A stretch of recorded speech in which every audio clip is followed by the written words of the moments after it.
दोस्तों, हमारी दुनिया में बहुत सारे सनकी इंसानों का आना जाना लगा रहता है, लेकिन एक साधारण इंसान के सनक जाने से कोई खास परेशानी नहीं होती। हाँ, वहीं अगर कोई देश का प्रेसिडेंट ही सनक जाए तो इसकी भारी कीमत चुकानी पड़ सकती है। जब हमने इतिहास के पन्ने पलटे तो हमें बहुत सारे सनकियों की झलक दिखाई दी। उनमें से हमें एक सबसे बड़े सनकी इंसान का पन्ना निकाला और सोचा कि क्यों ना आप सभी को इन इंसान के बारे में बताया जाए।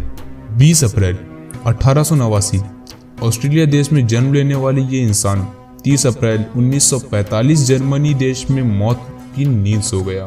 आपको यह जानकर बहुत हैरानी होगी, अपने दुश्मन के हाथों ना पकड़े जाने की वजह से इसने खुद को ही मौत के मुंह में झोंका देना अच्छा समझा।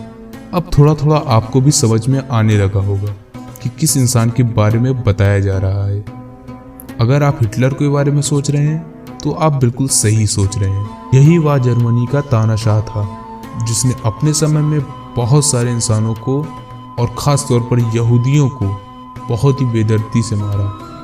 अगर हम आपको इस इंसान के जुल्म के बारे में बताएं तो आप भी सुनकर हैरान हो जाएंगे। यह एक ऐसा इंसान था जो इंसानों की गर्दन काट के उसका नाइट लैब बनाया करता था। यह तो उस देश जर्मनी में रह रहे अल्पसंख्यकों के साथ जुल्म की कहानी है, लेकिन इसकी तानाशाही की वजह से दुनिया के लोगों को बहुत ही दर्द सहना पड़ा। आइए एक नजर उस पर भी डालते हैं। 1 सितंबर 1939 से 6 अक्टूबर का वो काला दिन आज भी दुनिया नहीं भूल सकती जो जुल्म हिटलर ने इंसानों पर किया। यही वो दिन था जब हिटलर ने अचानक से पोलैंड देश पर हमला करके इतनी बड़ी तबाही मचा दी। अगर आप सोच रहे होंगे कि इसमें कोई हैरान वाली बात तो नहीं है, क्योंकि 2 मुल्कों में लड़ाई होना आम बात है। अगर आप ऐसा सोच रहे हैं तो बिल्कुल गलत है, क्योंकि इस इंसान ने सिर्फ एक मुल्क पर ही हमला नहीं किया बल्कि पूरी दुनिया को आपस में लड़ा दिया। यही वह इंसान था जिसके कारण दुनिया भर के मुल्कों ने युद्ध को एक ऐसे मुकाम पर लाकर खड़ा कर दिया जिसमें बहुत सारे आम नागरिकों की जान चली गई, और इसे वर्ल्ड वॉर 2 के नाम से जाना जाता है।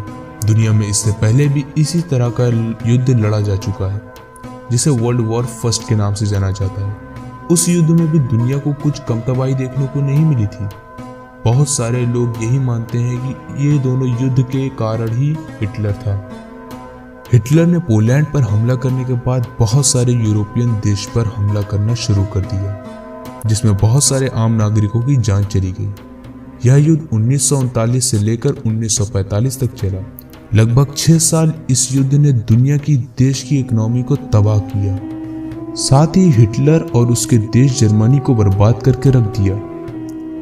इतने सारे मासूम लोगों की जान जाने के बाद भी इसकी तानाशाह का भूत दुनिया पर हुकूमत करने का उतरा नहीं। बहुत लड़ाई लड़ने के बाद धीरे धीरे हिटलर कमजोर होता गया।